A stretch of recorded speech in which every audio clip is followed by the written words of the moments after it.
सभी को नमस्कार। मैं डॉक्टर उपेंद्र त्रिपाठी, क्षेत्रीय निदेशक इग्नू क्षेत्रीय केंद्र वाराणसी से। जैसा कि डॉक्टर संजय ने बताया कि आज से हम ये आपको सभी को ज्ञात भी होगा, आपको सभी को हमने सूचित भी किया एसएमएस के द्वारा कि आज से हम एमए ज्योतिष की ऑनलाइन काउंसलिंग पूरे देश के हमारे इग्नू के विद्यार्थियों के लिए आयोजित कर रहे हैं। और इस संदर्भ में मुझे ये कहना है कि शुरुआत में हमने एमए ज्योतिष के चारों पेपर कवर करने की कोशिश की है जो प्रथम वर्ष के हैं, फर्स्ट ईयर के हैं, MJY1, MJY2, MJY3 और MJY4, जिसकी शुरुआत में 4-4 काउंसलिंग सभी सेशंस की लगाई जा रही हैं। कुछ बेसिक बातें हैं, जैसा पहले भी बताया जा चुका है कि कृपया आप सभी लोग अपना माइक म्यूट रखें। स्क्रीन शेयर अनजाने में हो जाता है, कृपया उस पर ध्यान दें कि कोई स्क्रीन शेयर ना करे। ऑल म्यूट हम इसलिए नहीं कर रहे हैं क्योंकि हमारे काउंसलर एक अलग आईडी से जुड़ रहे हैं। अगर हम ऑल म्यूट करेंगे तो जो काउंसलर आपकी काउंसलिंग क्लासेस लेंगे वो भी म्यूट हो जाएंगे, तो इसलिए हम ऑल म्यूट ऑप्शंस को इस्तेमाल नहीं कर रहे हैं। कृपया आप सभी ध्यान दें। देखिए, अब किसी ने स्क्रीन शेयरिंग शुरू कर दी है। देवेंद्र विद्यापति जी, प्लीज आप स्क्रीन शेयर बंद करें। देवेंद्र विद्यार्थी जी, प्लीज आप स्क्रीन शेयरिंग बंद करें।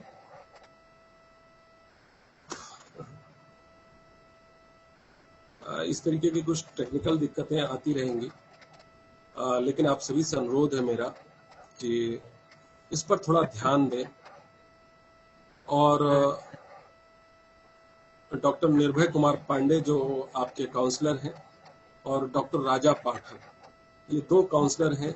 यहाँ पे बड़े ज्योतिषविद हैं ये लोग, BHU ज्योतिष विभाग के प्रोडक्ट हैं। अपनी सेवाएं एक डॉक्टर राजा पाठक जी संपूर्ण संस्कृत विश्वविद्यालय में हैं और डॉक्टर निर्भय कुमार पांडे जी बिहार से हैं। वहां पर अपनी ज्योतिष में के फील्ड में अध्यापन कर रहे हैं, अपनी सेवाएं दे रहे हैं। इग्नू से जुड़े कोई भी सवाल होंगे तो आप उसको मैसेज में चैट बॉक्स में लिखेंगे, जिसको हम सवाल को 1 बाय 1 लेने की कोशिश करेंगे।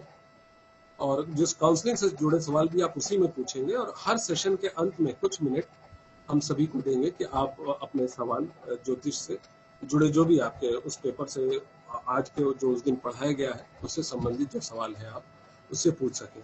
आप सभी से मेरा एक अनुरोध ये भी है कि जो भी आपको स्टडी मटेरियल हार्ड कॉपी में या सॉफ्ट कॉपी में ऑनलाइन जो भी प्राप्त हुआ है उसको एक बार पढ़ें जरूर। जैसे अभी MJY1 की जो पहला कोर्स है, पहला पेपर है, उसकी क्लास चल रही, तो एक बार उसको पढ़ के आएंगे तो आप बेहतर सवालों के साथ, बेहतर तैयारी के साथ आ पाएंगे। इग्नू में काउंसलिंग पद्धति इसीलिए है क्योंकि यहाँ क्लासेस जैसा संभव नहीं है कि हम आपको पूरा पेपर 6 से 8 लेक्चर या 10 लेक्चर में पूरा का पूरा सब्जेक्ट पढ़ा पाए। तो हर पेपर की कुछ काउंसलिंग क्लासेस होती हैं जिसमें कुछ टफ सब्जेक्ट्स, टफ टॉपिक्स आपके काउंसलर्स आपके साथ डिस्कस करेंगे, आपको समझाएंगे और आप अपने सवालों के साथ उस सेशन के अंत में आप अपने सवाल पूछेंगे और वो आपको उन सवालों के जवाब देंगे।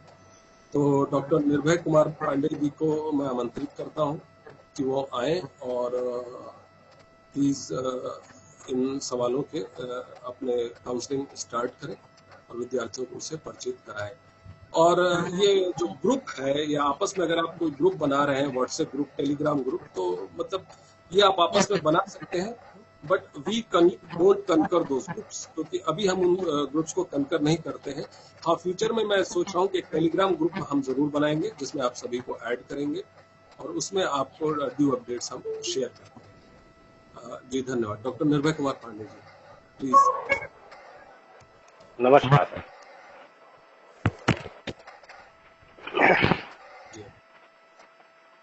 अचिंत्याव्यक्त रूपाय निर्गुणाय गुणात्मने समस्त जगदाधार मूर्तये ब्रह्मणे नमः। अज्ञानतिमिरान्धस्य ज्ञानाञ्जन शलाकया चक्षुरुन्मीलितं येन तस्मै श्री गुरवे नमः। इग्नू के क्षेत्रीय निदेशक माननीय श्री त्रिपाठी जी तथा assistant director IGNOU doctor Sanjay ji, आप दोनों का धन्यवाद मुझे इसमें सम्मिलित करने के लिए, तथा एमए ज्योतिष के सभी प्रतिभागीगण। सर आपके साउंड में कुछ प्रॉब्लम आ रही है, साउंड क्वालिटी बहुत पुअर आ रही है। डॉक्टर साहब कंटिन्यू करें, साउंड तो सुनाई पड़ रहा है, हो सकता है आपकी एंड में कहीं दिक्कत हो मैडम, प्लीज बीच में थोड़ा सा ब्रेक ना करें। गुरुजी प्रवीण कुमार का माइक ऑन है, इस वजह से हाँ प्रवीण जी अपना माइक अब आप कर लिया। आवाज ठीक से जा रही है मेरी सर? अभी बढ़िया आ रही है गुरुजी। ठीक है ठीक है ठीक है।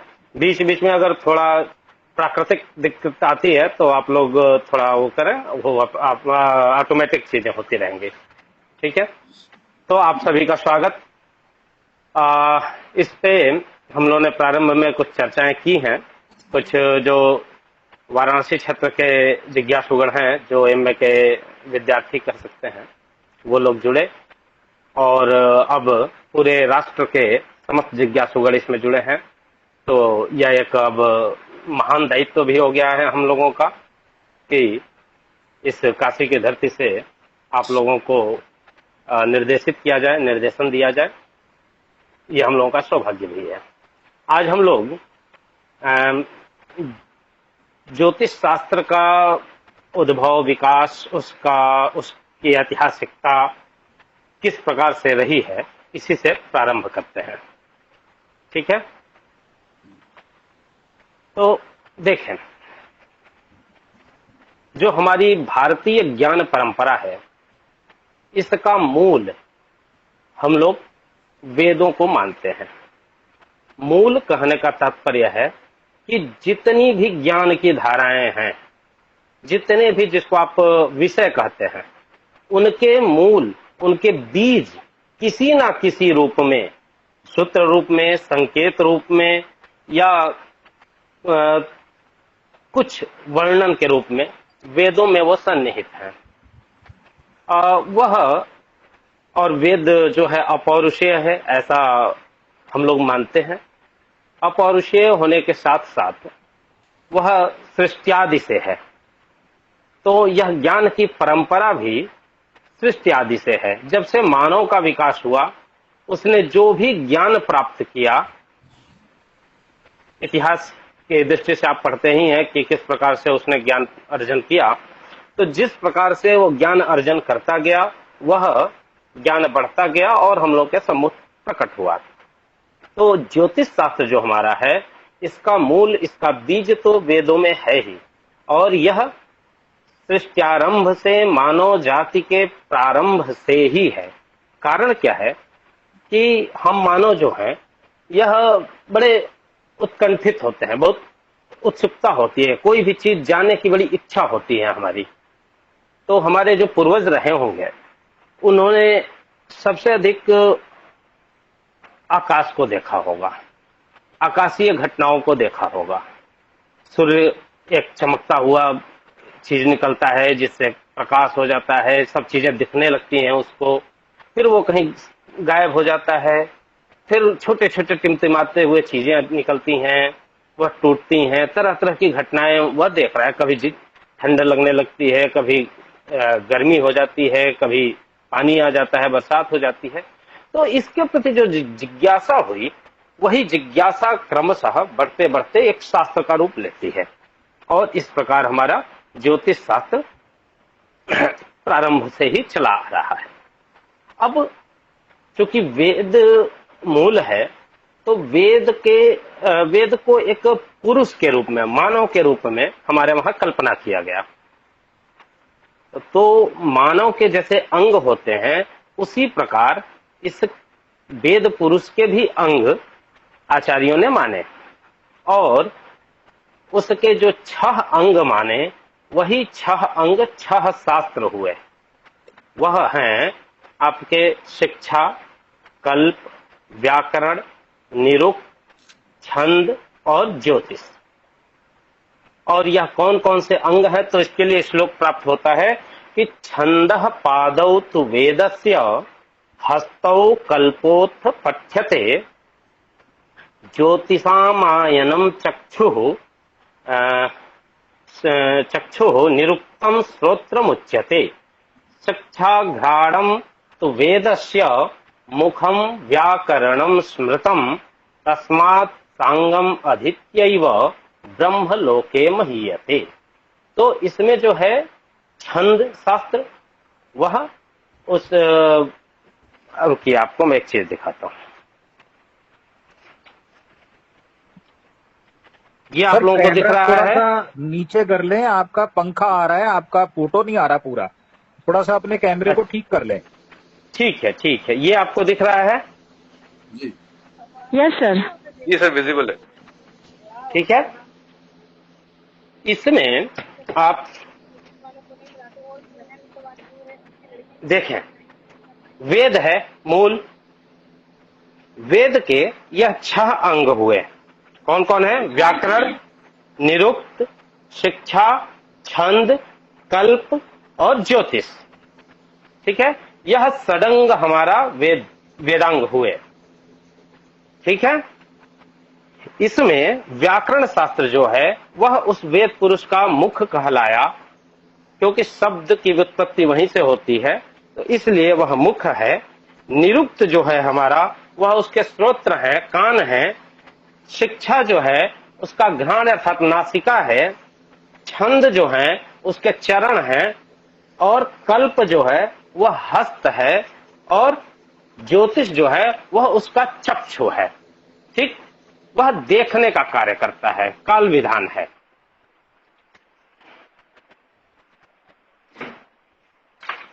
अब यह जो हमारा ज्योतिष शास्त्र है, यह मानव विकास के साथ तो शुरू हुआ ही। अब ज्योतिष का अर्थ क्या है? तो ज्योतिष शब्द जब बनता है व्याकरण की दृष्टि से, तो द्युति दीप्तौ धातु से बनता है और इसका अर्थ प्रकाश अर्थ में होता है। तो जो प्रकाशमान आकाशीय पिंड हैं, उनका ज्ञान जिस शास्त्र में होता है उसको ज्योतिष शास्त्र कहते हैं।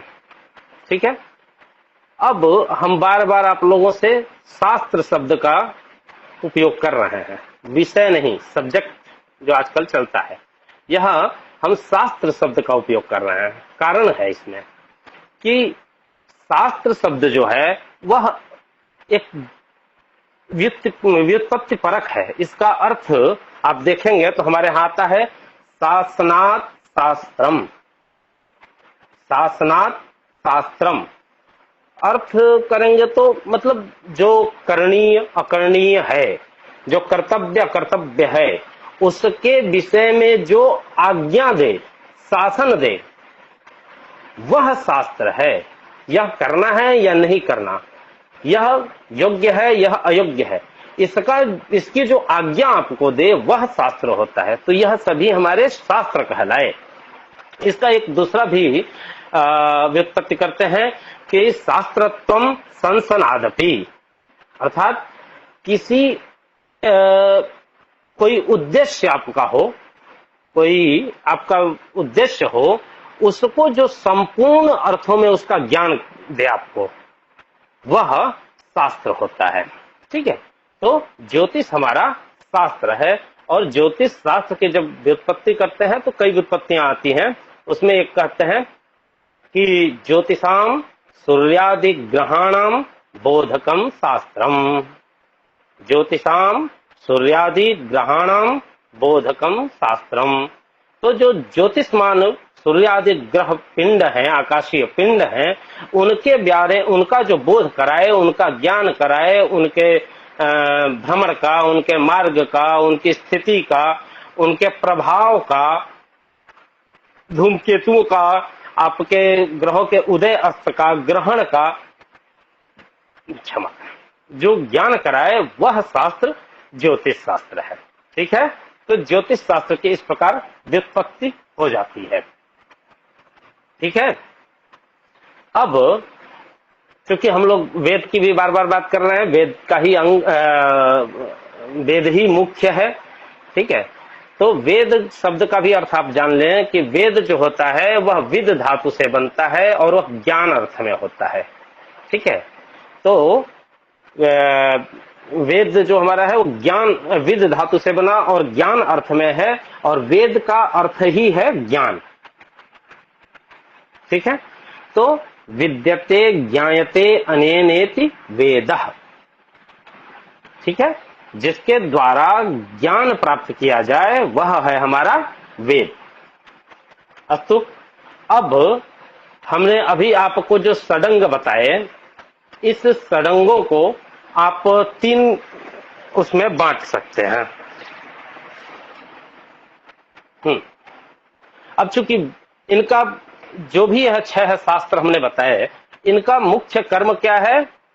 वेद की सहायता करना। तो आप देखें, इसमें विजिबल है आप लोगों को? तो सर कैमरा थोड़ा और ऊपर करें आप। ठीक है जी। तो वे व्याकरण और निरुक्त 2 जो हैं, यह दोनों मिलकर के क्या करते हैं? तो अर्थबोध कराते हैं। इन दोनों शास्त्रों का कार्य है कि वेद के शब्दों का, मंत्रों का, श्रुतियों का अर्थबोध कराना। फिर आते हैं हमारे निरुक्त और शिक्षा। तो यह दोनों का कार्य है कि उसका सही प्रकार से उच्चारण कैसे हो, कैसे बोला जाए, या मंत्र हैं उनको कैसे गाया जाए, इसका ज्ञान जो हमें शास्त्र कराएंगे वह है आपके निरुक्त और शिक्षा। फिर कल्प और ज्योतिष, यह क्या करेंगे? याज्ञिक प्रयोग, यज्ञ इत्यादि जो संपादन होंगे उनके प्रयोग के लिए जो चीजें विहित होंगी, जो आवश्यक होंगी, उनका निर्धारण यह शास्त्र करेंगे। ठीक है, तो यज्ञो वही श्रेष्ठतमम कर्म यज्ञादिरेव धर्म, ये आता है हमारे यहाँ। तो वेद का मुख्य विषय क्या है? यज्ञ संपादन। और यज्ञ क्या है? तो किसी एक निर्धारित काल में होते हैं, निर्धारित समय में होते हैं। तो उस निर्धारित काल का ज्ञान कैसे हो, उसके लिए हमारा है ज्योतिष शास्त्र। ठीक है, इसीलिए चूंकि काल का, समय का ज्ञान करा रहा है यह शास्त्र, इसीलिए इसको काल विधान शास्त्र भी कहा गया है। ठीक है, अब क्या है कि हमारा जो ज्योतिष शास्त्र है, यह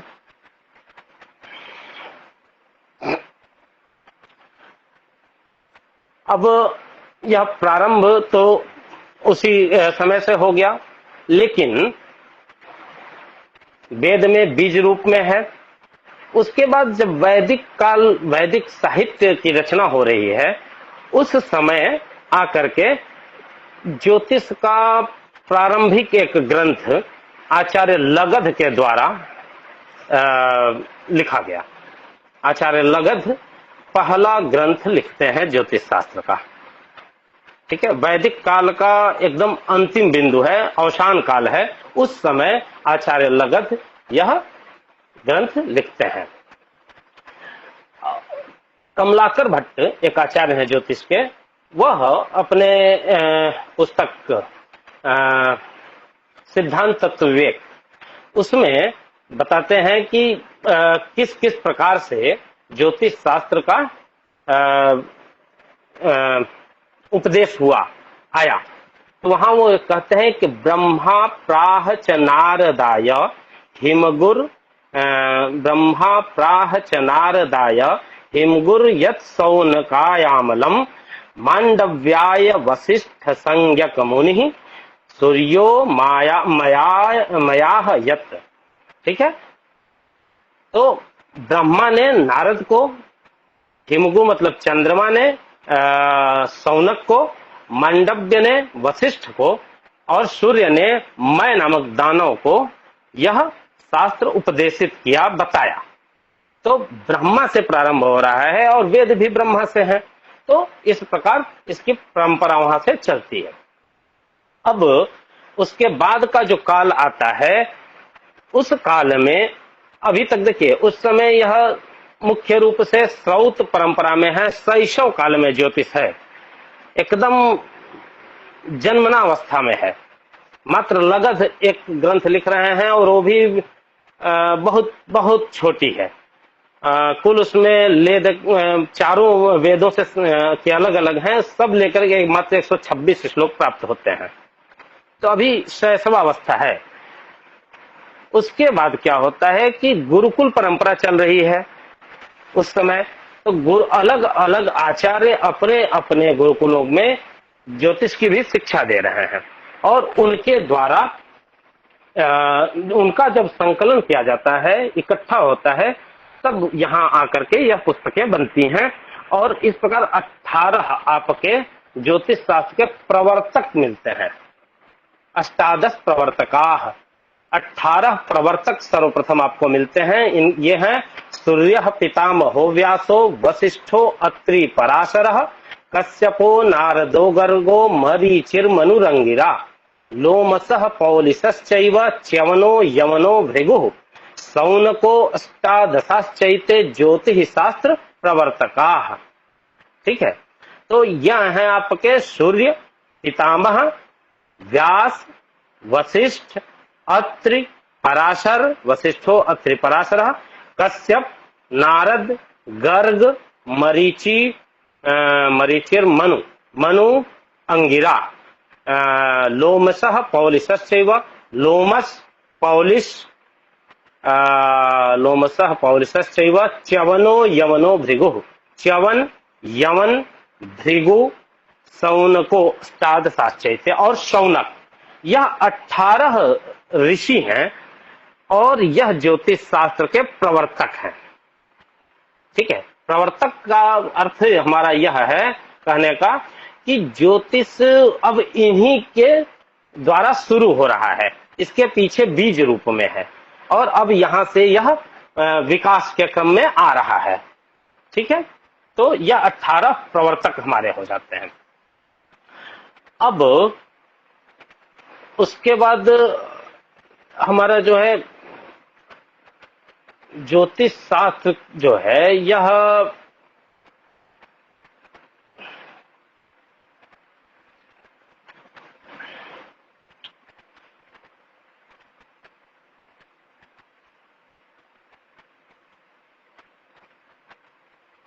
प्रवर्तन तो हो गया है इनका। इसके बाद हम लोग आ जाएंगे तो इसका अब देखेंगे कि विकास किस क्रम से हो रहा है। तो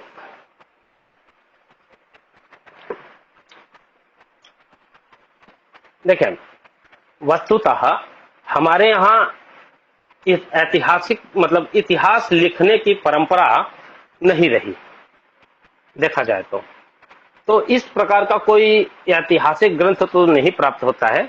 बहुत बाद में आधुनिक काल में कुछ आचार्य हुए हैं, एक दो, जो इतिहास लिखे हैं शास्त्र का, और इसमें दो या तीन कह सकते हैं, तीन। एक तो कुछ काफी काम इस पे किया है अपने स्वतंत्रता संग्राम के माननीय बाल गंगाधर तिलक ने, ओरायन उनकी पुस्तक है। और उसके बाद एक महाराष्ट्र के ब्राह्मण रहे आचार्य बालकृष्ण दीक्षित, उन्होंने भारतीय ज्योतिष के नाम से ग्रंथ लिखा है। उसमें ज्योतिष शास्त्र का संपूर्ण ऐतिहासिक विवरण प्रस्तुत किया। और उसके बाद एक ग्रंथ मिलता है इनका लोकमणि दाहाल, हाँ नहीं लोकमणि दाहाल, नेमिचंद्र शास्त्री का भारतीय ज्योतिष का इतिहास।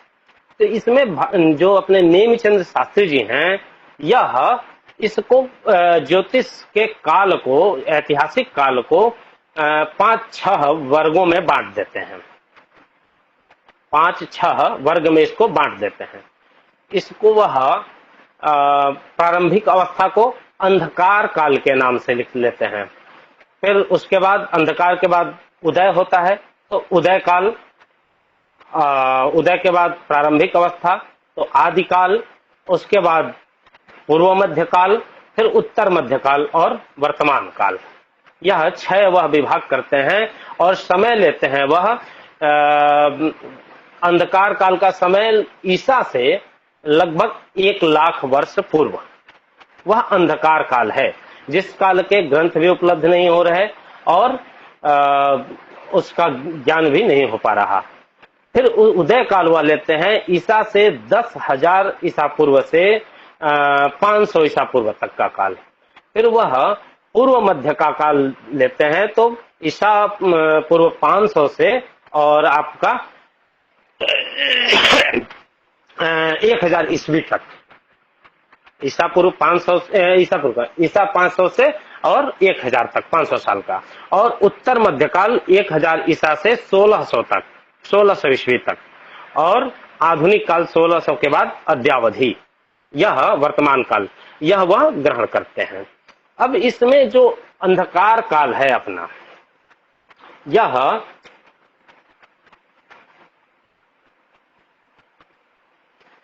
अंधकार काल जो है यह नाम से भी स्पष्ट है। इस काल में ग्रंथ प्राप्त नहीं होते हैं। इस काल में ज्योतिष का छिटपुट विवरण प्राप्त होता है, वो भी वेद या वैदिक साहित्य के अन्य ग्रंथों के द्वारा। तो यह अंधकार काल है। इस समय का कोई विशेष वर्णन हमें प्राप्त नहीं हो पाता है।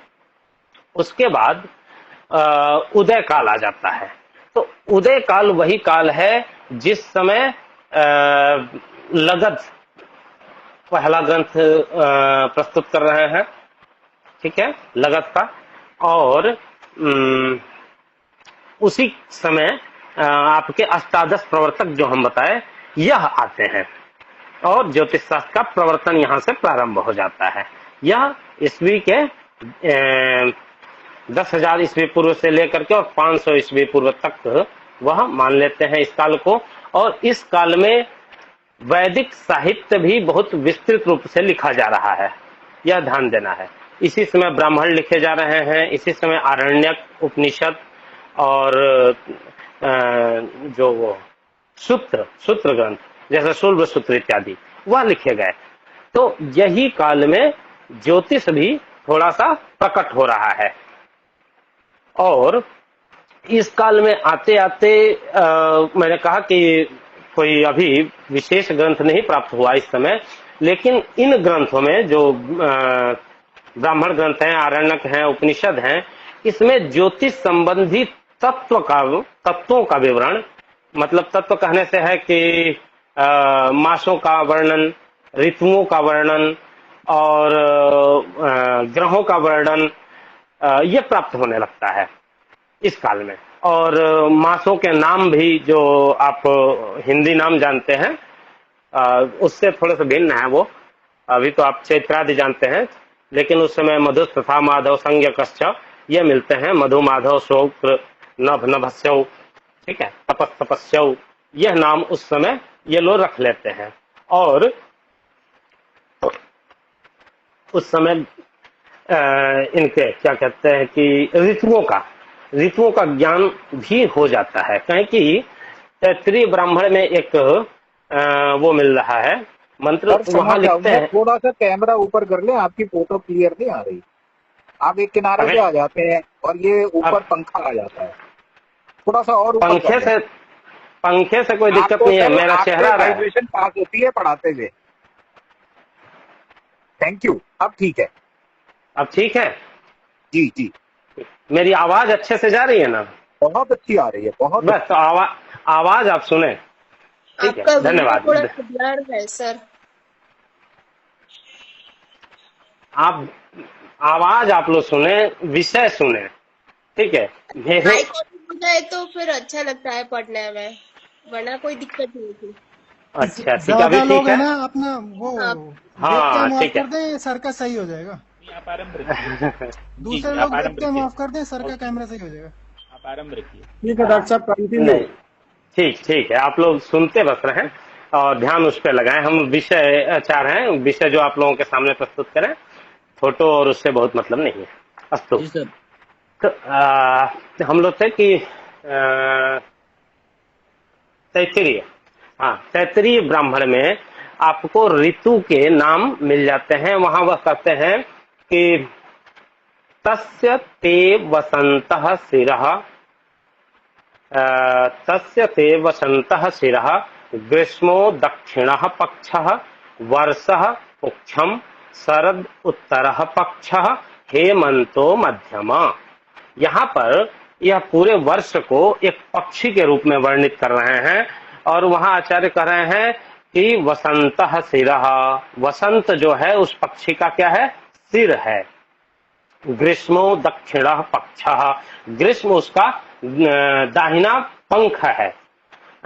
शरद उत्तरः पक्षः, शरद ऋतु जो है उसका उत्तर पंख है। और वर्षः पुच्छम, वर्षा जो है वह उसका पुच्छ है, पूंछ है। हेमंतो मध्यमम, और हेमंत जो है उसका बीच का शरीर है। तो इस प्रकार यहाँ पे यह ध्यान आ रहा है कि ऋतुओं का की संज्ञा वह दे चुके हैं, ऋतुओं का वर्णन वो कर रहे हैं। और जब ऋतु का वर्णन कर रहे हैं तो इसका तात्पर्य है कि ऋतु का ज्ञान उनको हो गया है। और ऋतु किससे होते हैं, सूर्य के राशि से। तो उनको यहाँ तक ज्ञान हो चुका है। अभी चूंकि जितना मिलता है सूत्र रूप में उतना ही है, तो यह कि यहाँ तक उन लोगों का ज्ञान पहुंच चुका है। इसके बाद आ जाता है आदिकाल, और यही सबसे महत्वपूर्ण समय है ज्योतिष शास्त्र के विकास का। आदिकाल यह ईस्वी पूर्व 500 से और 500 ईस्वी तक, यानी यह 1000 वर्षों का काल ज्योतिष शास्त्र का आप कह सकते हैं कि माइलस्टोन, यह माइलस्टोन कहिए या स्वर्णिम युग कहिए, यह है। ठीक है, तो गोल्डन टाइम, इसी समय जो है स्वतंत्र ग्रंथों की रचना हुई ज्योतिष के। जो अभी ग्रंथ हमारे सामने उपलब्ध होते हैं, इनकी रचना अलग अलग उस समय में हुई है। और इसमें जो है आपके लगत का तो मिल ही गया था हम लोगों को, फिर अष्टादश प्रवर्तक आ ही गए थे। और इसी समय आपके 432 में थे, हाँ 432 ईस्वी में थे आपके आर्यभट्ट, और वही लगभग समय है वाराह मिहिर का। तो आर्यभट्ट का आर्यभट्टियम और वाराह मिहिर का वाराह मिहिर तो तीनों ज्योतिष पे स्कंधत्रय पे उनके ग्रंथ, तो यह प्राप्त लिखे गए हैं। आर्यभट्टियम जो है सर्व प्रमुख गणित का ग्रंथ मिल जाता है, जिसमें आपके आधुनिक पाई के मान से लेकर के और तथाकथित शून्य का आविष्कार, ठीक है, यह भी, हालांकि मैं तथाकथित कह रहा हूं, कारण यह है कि शून्य का आविष्कार तो इस काल में नहीं हुआ होगा, बहुत पहले हुआ होगा, वैदिक काल में ही रहा। क्योंकि मैंने उस दिन बताया भी था कुछ लोगों को, आप वेद का वो मंत्र देखते हैं, सहस्र शीरेखा पुरुषः सहस्राक्षः सहस्रपात सभो मिगुं सर्वतस्पित्वा प्रतिष्ठादशांगुलम। तो सहस्र शीरेखा पुरुषः, सहस्र हजार, हजार की संख्या वहां वेद कह रहा है, ऋग्वेद का मंत्र है यह।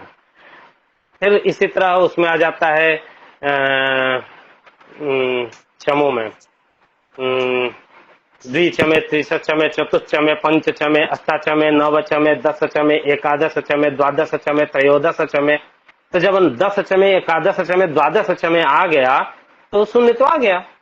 तो इसलिए तथाकथित शून्य, कुछ लोगों का ऐसा कहना है, कुछ आचार्य ऐसा कहते हैं कि शून्य का उस समय शाब्दिक रूप में लिखा जाता था। तो यह भी हमें ग्राह्य नहीं हो पाता है, क्योंकि संख्याओं का इतना विस्तृत वर्णन जहां हो रहा है, महाभारत में भी हो रहा है, ठीक है, लक्ष्य सेना है उनके पास, तो लक्ष्य सेना का गणना कैसे होता होगा, यह तो सामान्य से सोचने की बात है। तो इसका बहुत पहले हो चुका था। हाँ, आर्यभट्ट आते हैं तो उनके दो चीजें बहुत महत्वपूर्ण है उस समय। एक तो पाई का सर्वाधिक सूक्ष्म मान, सूक्ष्म जो आज का मान है उसके सन्निकट, उसके पास तक पाई का सर्वाधिक सूक्ष्म मान वो ला देते हैं। और दूसरा पृथ्वी के चलन का सिद्धांत वो ला देते हैं। इसके पहले पृथ्वी स्थिर और सूर्य इत्यादि चल हैं। आज भी हम लोग अपने गणित की प्रक्रिया में यही मानते हैं, लेकिन यहाँ आप लोग कोई शंका मत करिएगा कि यह विज्ञान के हिसाब से गड़बड़ है, ऐसा है नहीं। हमारे आचार्य को ज्ञान है, परंतु गणित के स्वीकार्य की दृष्टि से, गणित को आसानी से समझने के लिए, सिंपल सी बात है, किसी भी दो पदार्थों में यदि एक स्थिर हो एक चल हो, तो चल की गति का आरोपण अगर हम स्थिर में कर दें तो कोई फर्क नहीं पड़ेगा गणित की दृष्टि से।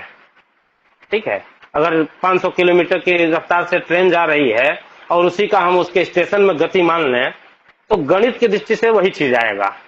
ठीक है, गणित में तो इसलिए चूंकि यहीं से रह करके हमको गणित करना था, यहीं से वेद करना था, तो अगर इसमें गति मान लेते तो बड़ी कठिनता हो जाएगी, इसलिए उन लोगों ने ऐसा किया है। लेकिन वहां आर्यभट्ट लिख देते हैं अपने पुस्तक आर्यभट्टियम में, अनुलोम गतिर्नोस्था पश्यत्यचलगम,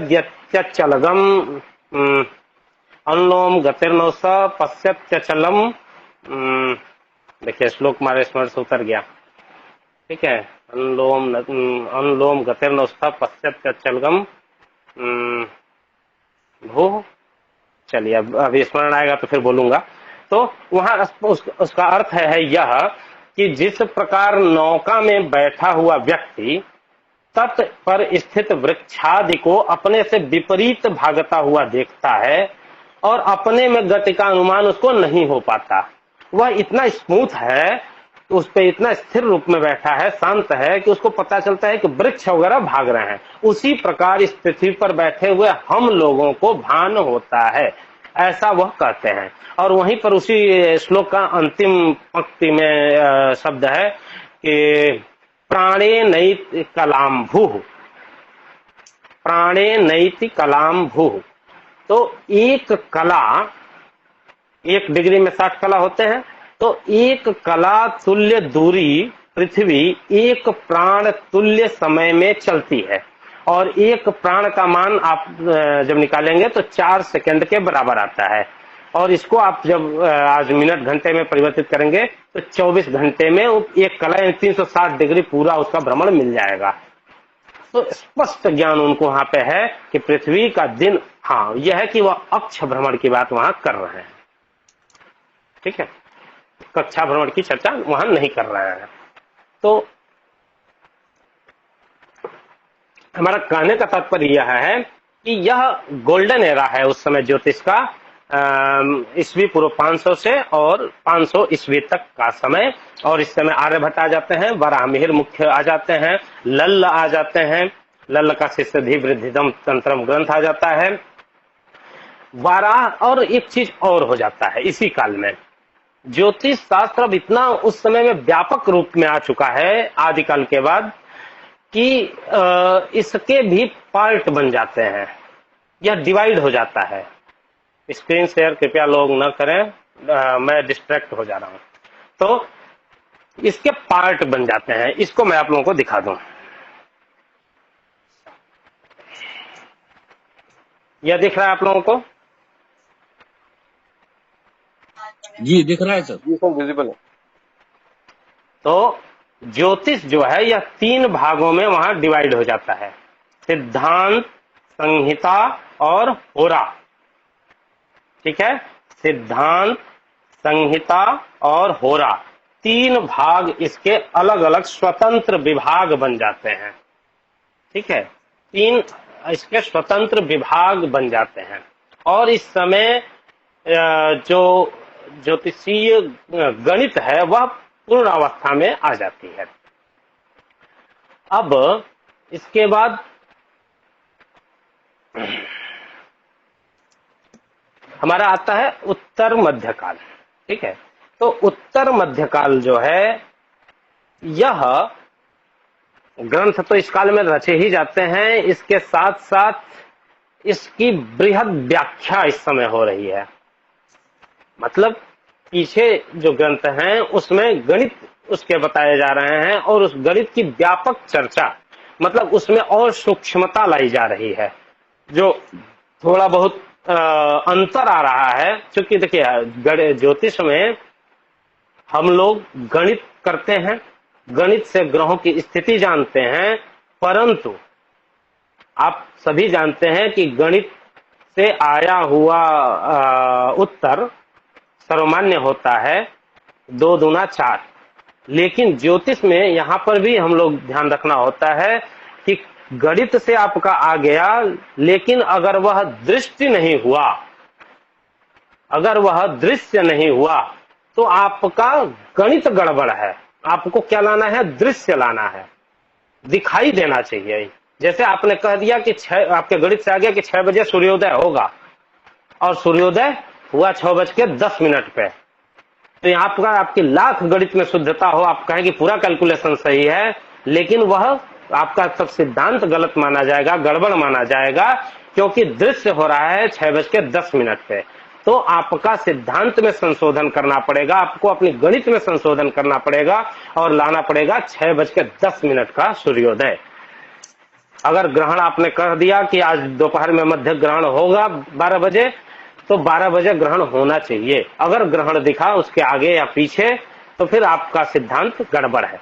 तो यह काल जो है उत्तर मध्य काल, इस काल में इन चीजों का विस्तृत अध्ययन रखा गया। आचार्यों ने इस पे ग्रंथ रचनाएं की, और पीछे के आचार्यों में जो थोड़ी बहुत त्रुटि कह सकते हैं या उनके सिद्धांतों में स्खलन हो गया है, स्खलन अर्थ यहाँ है हमारा कहने का कि मतलब उससे वो चीज नहीं आ रही है। तो क्यों नहीं आ रही है, इसका कारण का निदान करने का प्रयास इस समय उत्तर मध्यकाल के हमारे आचार्य करते हैं। ठीक है, और वो कहा है ना कि यत् पूर्वम प्राह भास्कर युगानाम परिवर्तेन काल भेदोत्र केवलः। सूर्य सिद्धांतकार कहते हैं कि शास्त्र तो वही रहता है, मूलभूत तो वही रहता है, बस युगानाम परिवर्तेन काल भेदोत्र केवलः। अगर इस समय का परिवर्तन होता है, युगों युगों का परिवर्तन हो रहा है, तो थोड़ा सा उसमें परिवर्तन आ जाता है, अंतर आ जाता है। उस अंतर को यहाँ ठीक किया जा रहा है। इसको हम लोग बीज संस्कार भी कहते हैं। और इसी समय आपके बहुत महत्वपूर्ण आचार्य लोग भी हुए, भास्कराचार्य हो रहे हैं इसी काल में। ठीक है, फिर आपके क्या कहते हैं, भास्कराचार्य के बाद कमलाकर भट्ट वगैरह आ रहे हैं। तो यह काल जो है ग्रंथों के विस्तारीकरण का है। इस कार्य एक समय में जो ग्रहण के समय लंबन, नति इत्यादि आती है, भूभा आती है, मतलब पृथ्वी की छाया इत्यादि का ज्ञान किया जाता है। इन चीजों का अत्यंत सूक्ष्म वर्णन आचार्य प्रस्तुत करते हैं। अब जो है कि ज्योतिष शास्त्र हमारा क्या हुआ,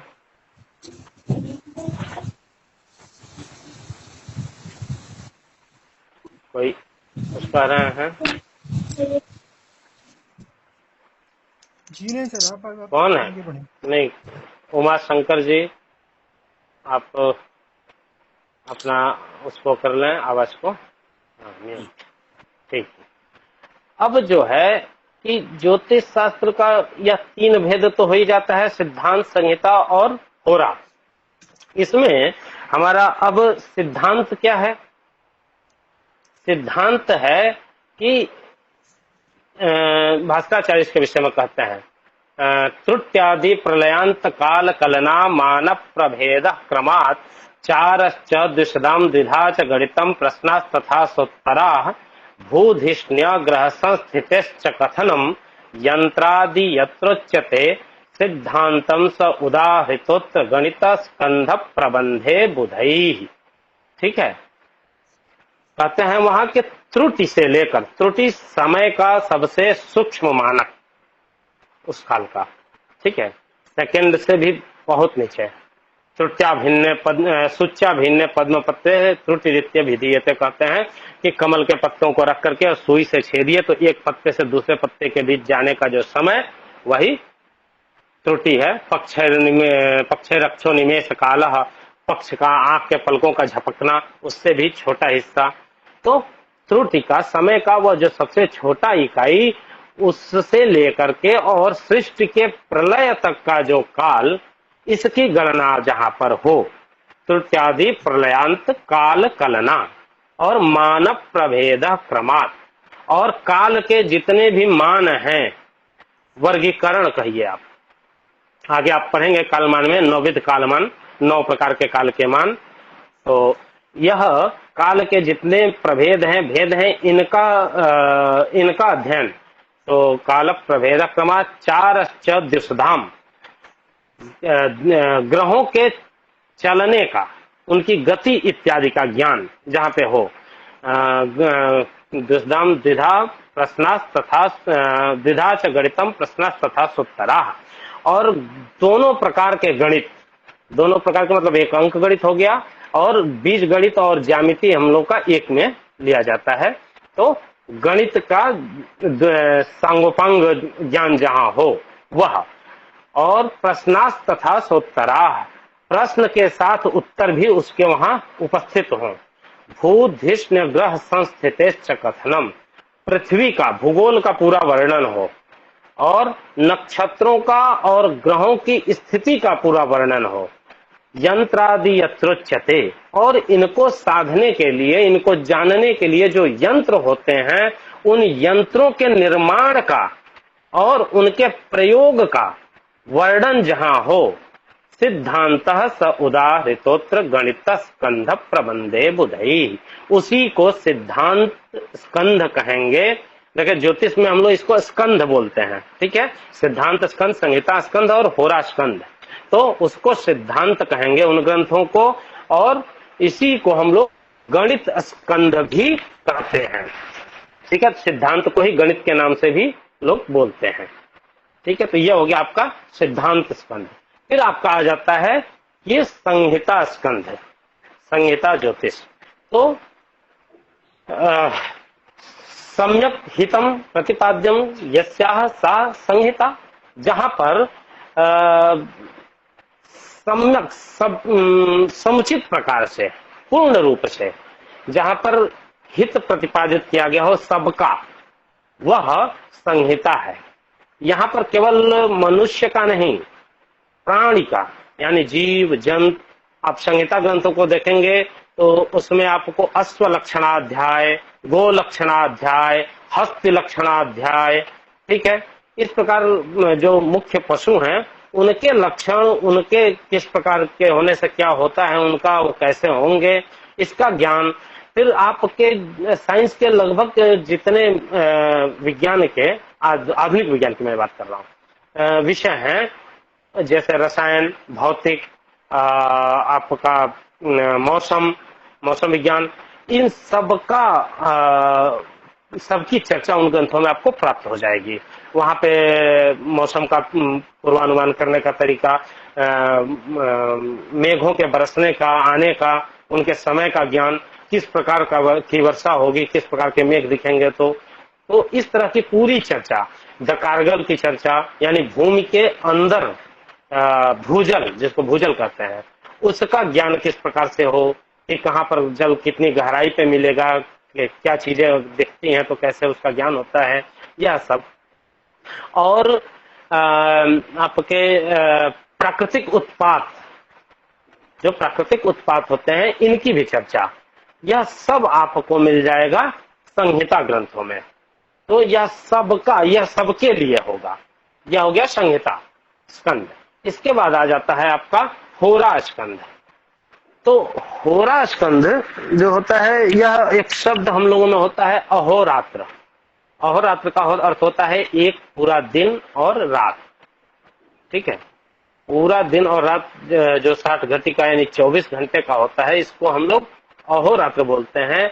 तो इसी का प्रारंभ का अ और अंत का त्र हट जाता है, मध्य का बचता है होरा, अहोरात्र। तो होरा, अहो का हो और रात्र का रा, यह होरा। तो यह होरा स्कंद बनता है। और होरा स्कंद जो है, यह किसी व्यक्ति विशेष का अथवा समय विशेष का वहां पे वर्णन प्राप्त होता है, समझ रहे हैं? मतलब जो कुंडली इत्यादि का ज्ञान किया जाता है, किसी व्यक्ति के जीवन में होने वाले शुभाशुभ का ज्ञान जो किया जाता है, जिस शास्त्र के द्वारा किया जाता है, जिन ग्रंथों के द्वारा किया जाता है, वह होरा स्कंध है। तो यह हो गए हमारे स्कंध त्रयात्मक ज्योतिष। लेकिन इसके बाद क्या होता है कि इसके आगे आने वाले समय में अब चूंकि समय के साथ विस्तार भी हो रहा है, तो कुछ आचार्य अब इसको पंच स्कंधात्मक मानते हैं। ज्योतिष शास्त्र स्कंध त्रय से पंच स्कंध में आ जाता है। मतलब यहाँ यह है कि होरा शास्त्र का एक तो व्यक्ति विशेष का वर्णन मैंने कहा, उसके जीवन के शुभाशुभ का वर्णन, साथ में समय विशेष का मैंने कहा, यानी प्रश्न इत्यादि का। जब कुछ लोग प्रश्न कुंडली बनाते हैं उससे ज्ञान करते हैं, तो प्रश्न शास्त्र का। तो बाद में क्या हो रहा है कि प्रश्न शास्त्र पे होरा पे तो काम चल ही रहा है, मतलब व्यक्ति जन्म कुंडली वाली इत्यादि पे, और प्रश्न वाले भाग पे भी आचार्य चिंतन कर रहे हैं। और इतना विस्तृत वह चिंतन होता है कि वह एक अलग स्कंध के रूप में आ जाता है, जिसको हम लोग प्रश्न शास्त्र कहते हैं। ठीक है, जैसे कभी किसी के पास कुंडली ही नहीं होती है, समय का ज्ञान उनके अपने जन्म का नहीं होता है, ऐसी परिस्थितियों में या पहले जो राजा इत्यादि होते थे या इस तरह से जो गणमान्य लोग होते थे, वह ज्योतिषी से समय का है प्रश्न पूछ लेते थे कि भाई हमें यात्रा पे जाना है, कैसा होगा, या बताइए इस समय। तो उस समय तात्कालिक समय के अनुसार जो ज्ञान किया जाता है, इस पे बहुत विस्तृत उस समय चर्चा करा। आचार्यों ने चिंतन किया और यह ग्रंथ बन गया, और इस प्रकार यह एक अलग स्कंध के रूप में माना जाने लगा। मुख्य रूप से तो तीन ही है, लेकिन माना जाने लगा और धीरे धीरे ग्राह्य हो गया कि प्रश्न शास्त्र भी हमारा एक अलग स्कंध है। ठीक है, तो आपको इसमें संहिता में तो बृहत संहिता मिल गई, तीनों स्कंधों का पहले आपको मैं बता दे रहा हूँ। सिद्धांत स्कंध में मुख्य ग्रंथ आपको मिल जाएंगे, सूर्य सिद्धांत, भास्कराचार्य का सिद्धांत शिरोमणि, कमलाकर भट्ट का एकदम लेटेस्ट सिद्धांत तत्व विवेक, इसके अलावा ब्रह्मगुप्त का सिद्धांत, और लल्ल का धी शिष्य धी वृद्धिदम तंत्रम ग्रंथ, ये सब सिद्धांत के ग्रंथ आपको मिल जाएंगे। उसके बाद बटेश्वर का भी सिद्धांत ग्रंथ मिल जाता है। फिर संहिता में आपको बहुत सारी संहिताएं मिल जाएंगी। इसमें सबसे प्रमुख तो है आपकी वाराहमिहिर की बृहत संहिता, इसके अलावा आपको गर्ग संहिता मिल जाएगी, और भी कई संहिताएं, बृहस्पति संहिता मिल जाएगी, इस तरह के ग्रंथ मिल जाएंगे।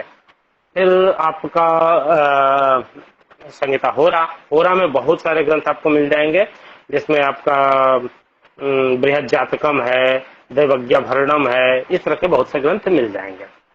अब हम लोग प्रश्न शास्त्र पे कर रहे थे, तो प्रश्न शास्त्र में मुख्य रूप से जो बाराहमीर हैं, उन्हीं के पुत्र हैं पृथ्वीयश, उनकी एक पुस्तक मिल जाती है, पतली छोटी पुस्तक है, षट्पंचाशिका। मतलब 56 श्लोक वाली, 56 श्लोकों की वह पुस्तक है, वह प्राप्त होती है। और इसके अलावा इसमें प्रश्न शास्त्र में बहुत सारे जैन ग्रंथ भी मिल जाते हैं। जैन जो आचार्य उस समय है, वह भी चूंकि जैनों का भी ज्योतिष है, तो वह लोग प्रश्न शास्त्र में ज्यादा रचना किए हैं उस काल में। फिर 4 स्कंद आपके सामने आ गए, सिद्धांत, संहिता, होरा, प्रश्न, और 5वां आ जाता है शकुन। शकुन का भी बहुत विचार किया गया। मतलब जब कोई विशेष घटना, विशेष परिस्थिति होती है, तो प्रकृति में कुछ विशेष क्या कहेंगे, विशेष प्रभाव भी दृष्टिगोचर होते हैं। जैसे कुछ विशेष पक्षियों की आवाज, विशेष पशु का दिखना, या आकस्मिक रूप से कुछ ऐसी दैवी चीजें दिखना। तो इन समूह का भी बहुत विस्तार से आचार्यों ने चिंतन प्रारंभ किया, और इस पर शकुन ग्रंथ बन गए। तो यह इतने विस्तृत हुए कि यह भी एक शाखा का रूप ले लिए ज्योतिष की, और यह शकुन शाखा हमारी, शकुन उसके अंदर आ गया। ठीक है, इसमें आपको बल्लाल सेन की एक पुस्तक प्राप्त हो जाएगी, अद्भुत सागर, और एक हाँ, सबसे अधिक जो अभी भी अध्ययन अध्यापन में भी है, नरपति जयचर्या, यह एक आचार्य की रचना आपको प्राप्त हो जाएगी। ठीक है, नरपति है वो आचार्य और उनकी यह रचना आपको प्राप्त होती है। तो इस प्रकार यह सभी सिद्धांत कर रहे हैं ज्योतिष के। अब देखें, कोई भी कार्य होता है तो बिना कारण के नहीं होता है, यह सामान्य मानवीय बुद्धि है। कोई भी कार्य किया जाएगा, हम कोई भी कार्य करेंगे तो किस लिए कर रहे हैं यह तो स्पष्ट होना चाहिए। ठीक है, तो कभी कभी शंका हो जाती। जी विवेक जी बंद कर दें अपनी आवाज। जी हाँ, तो देखें, बिना लोग कारण या हाँ सुने, यह हो जाता है कि कार्य मनोद्देश्य कार्य नहीं हो सकता है, कारण मनोद्देश्य। तो मंदोपि न प्रवर्तते, मूर्ख भी नहीं जाता है किसी बिना उद्देश्य के। तो उद्देश्य हमारा क्या है ज्योतिष शास्त्र का? तो उद्देश्य स्पष्ट है, 2-3। पहला उद्देश्य, प्रमुख उद्देश्य और उत्पत्ति का मुख्य कारण ज्योतिष शास्त्र का, वेद के यज्ञादि कर्म के समय निर्धारण हेतु। वेद के यज्ञादि कर्म का काल निर्धारण ज्योतिष शास्त्र का प्रमुख और प्रथम उद्देश्य। ठीक है, दूसरा अच्छा होता है। फिर से बोल दे रहा हूँ, पुनः बोल दे रहा हूँ, सुना, पुनः वेद विहित यज्ञादि कर्म संपादन हेतु काल निर्धारण ज्योतिष शास्त्र का प्रथम, प्रारंभिक और मुख्य उद्देश्य। दूसरा, संपूर्ण प्राणी तथा पृथ्वी का पूर्णतः ज्ञान, जो संहिता के संपूर्ण प्राणी मात्र और पृथ्वी के शुभाशुभ का ज्ञान। संपूर्ण सृष्टि का, सृष्टि में तो बहुत कुछ आ जाएगा, तो केवल पृथ्वी। हाँ, पृथ्वी और प्राणी मात्र ग्रहण करना तो पर्याप्त है। पृथ्वी पर वनस्पति इत्यादि सब उसमें आ जाएंगे, क्योंकि उसमें इसकी चर्चा है। मनुष्य और जीव जंतु दोनों आ जाता है ना। सब हाँ, आप चराचर जगत कर लेंगे तो ज्यादा स्पष्ट हो जाएगा आपको लाइव। और तीसरा है एक बार फिर से रिपीट कर दीजिएगा जी, एक बार फिर से रिपीट कर दीजिएगा सर, वो ज्योतिष शास्त्र का प्रथम एवं प्रारंभिक मुख्य उद्देश्य। अरे तो प्रथम था वेद विहित यज्ञादि कर्म के संपादन हेतु काल का निर्धारण। वेद विहित यज्ञादि कर्म के संपादन हेतु काल का निर्धारण ज्योतिष शास्त्र का प्रथम और प्रारंभिक और मूल उद्देश्य यही है। दूसरा है चराचर इस जगत की व्याख्या कहें या उसके लाभ हानि कहें या उसका ज्ञान कहें, इस नहीं आप कोई मत करिए, चल इसका। और तीसरा है किसी भी व्यक्ति के जीवन के शुभ अशुभ इत्यादि का ज्ञान। यह 3 मुख्य ज्ञान है। अब यहाँ पे गणित पे तो कभी किसी को कोई शंका नहीं होती है जी। स्क्रीन शेयर कर रहे हैं विकास जी, प्लीज। हाँ, कोई स्क्रीन शॉट कर रहा है विकास जी। स्क्रीन शॉट से कोई लाभ नहीं होगा आप लोगों को, क्योंकि कोई पीपीटी तो चल नहीं रही है, तो इसको आप सुनेंगे तो ज्यादा लाभप्रद रहेगा। तो देखें, मैं कह रहा था कि गणित वाले पक्ष पर तो ज्यादा लोगों को आपत्ति किसी को नहीं है।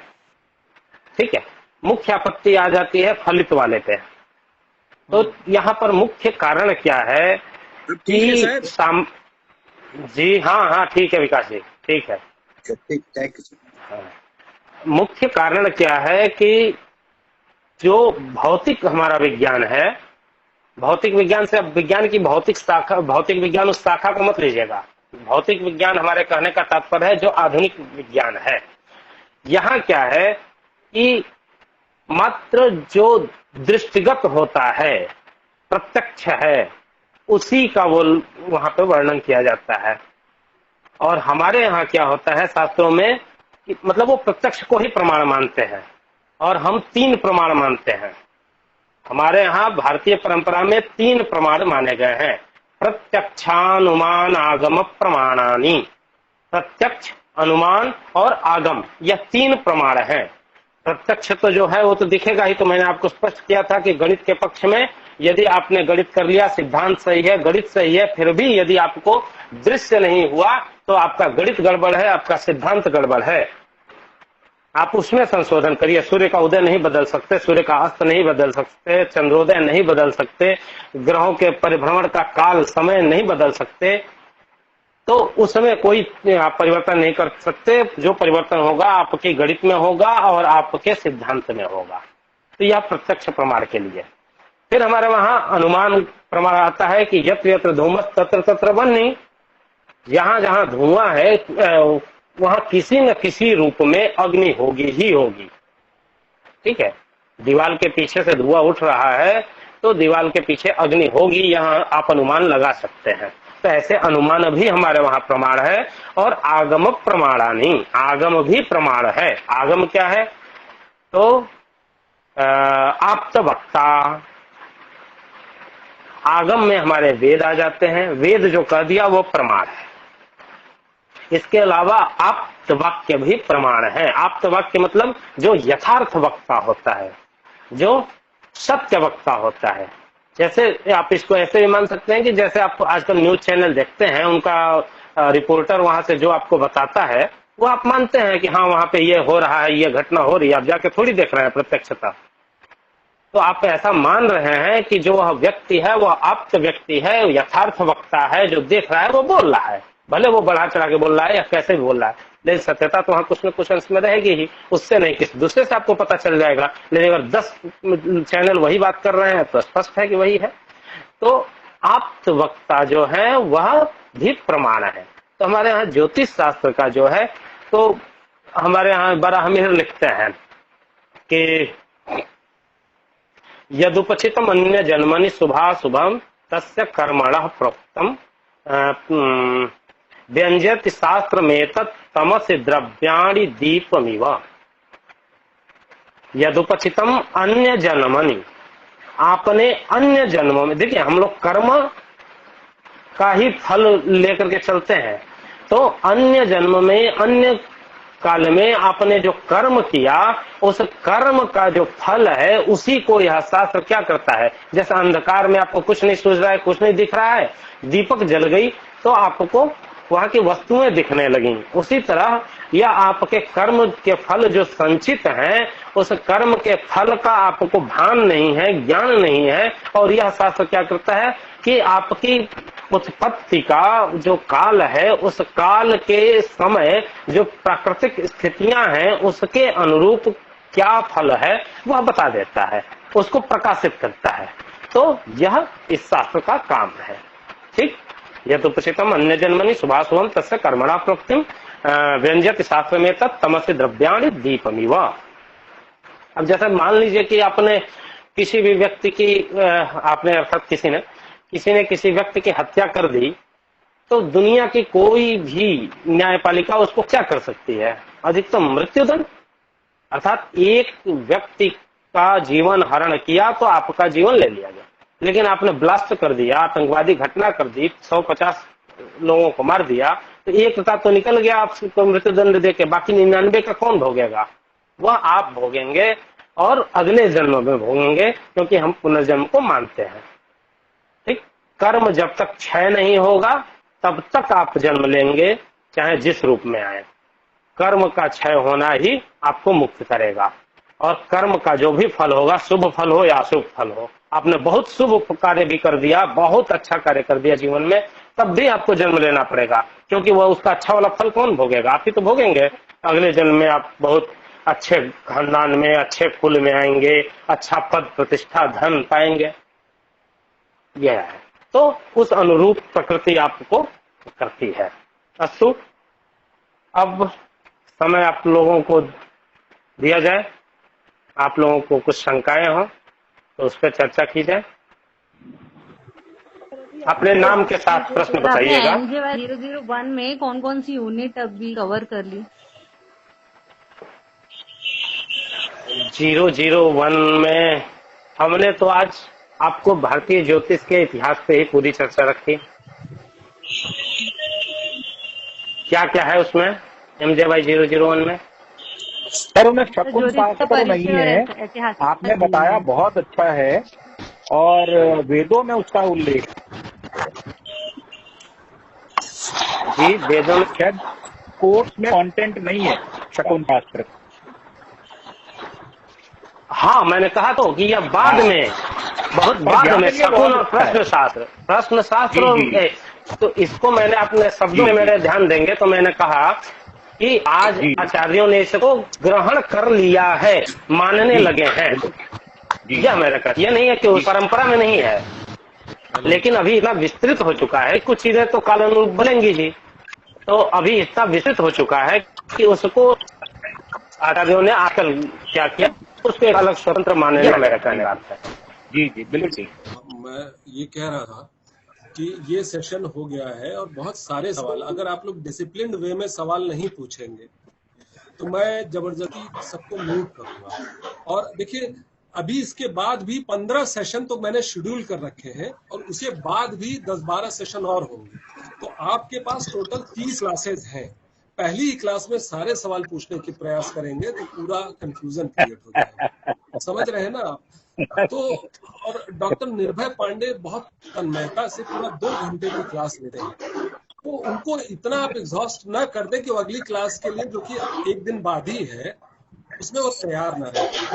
मैंने बहुत गाइडलाइन आप सभी को इसलिए नहीं दी क्योंकि मोस्ट ऑफ यू, आप लोग ज्यादातर लोग बहुत मैच्योर पीपल हैं, तो प्लीज डिसिप्लिन वे में हैंड रेज कीजिए। मैं डॉक्टर निर्भय पांडे जी आपसे अनुरोध करूंगा कि आप सेशन के अंत में 5 से 7-8 सवाल लें और फिर बाकी सवाल आप नेक्स्ट सेशन के लिए छोड़ दें। और मैंने संबंधित प्रश्न ही करें, हाँ, और दूसरे प्रश्न ना करें। 1 मिनट, दूसरा, मैंने आज चैट बॉक्स ऑन रखा था, उसमें सब्जेक्ट छोड़ करके बाकी सारी चर्चाएं हो रही थी। कोई व्हाट्सएप ग्रुप बना रहा था, कोई लिंक और ज्वाइन कर रहा था, कोई टेलीग्राम बना रहा था।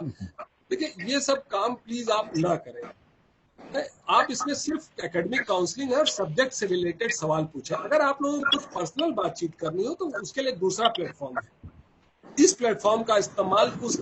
हाँ पूछिए गोपाल जी, पूछिए। हाँ, मेरा सवाल केवल निर्भय जी से ये है, डॉक्टर साहब से, कि आपने 5 सिद्धांत बताए, प्रश्न शास्त्र और शकुन शास्त्र, ये 2 आधिकारिक रूप से अपने इस पाठ्यक्रम में शामिल होंगे या ये इतर हैं? डॉक्टर निर्भय जी, हेलो।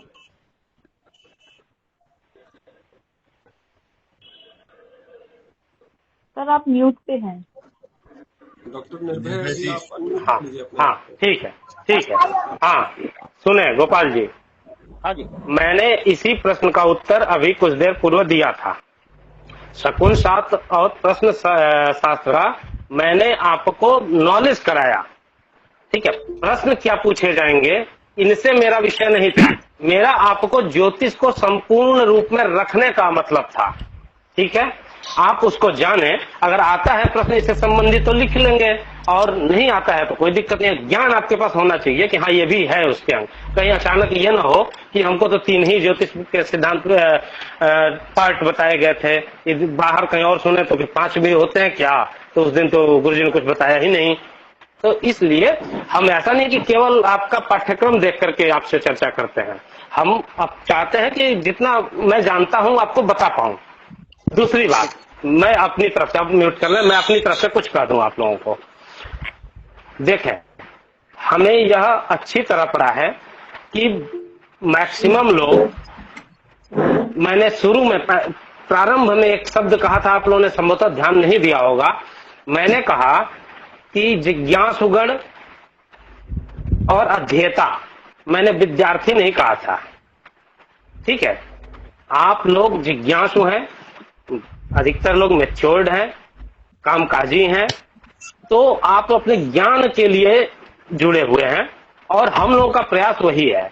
इसमें हम लोगों ने आपके जो संपादक माननीय हैं प्रोफेसर त्रिपाठी जी, देवी प्रसाद त्रिपाठी जी, उनसे भी मैंने इस विषय पर चर्चा की थी कि यह इसके पूर्व का ज्योतिष का प्रारंभिक ज्ञान अधिकतर लोगों को कुछ भी नहीं है। 27-28 जो भी नक्षत्र हैं वो अभी नहीं याद हैं, बहुत सारे लोगों को मास नहीं याद है, राशियां, नक्षत्रों के चरण, और उनको हम सीधे बलन और शीघ्रफल और मंदफल कैसे समझा पाएंगे, ठीक है। तो देखिए, दिक्कत यहाँ यह है कि यह एमए पाठ्यक्रम है और इसमें आपको भाई उसी के लेवल से चीजें रखी गई हैं।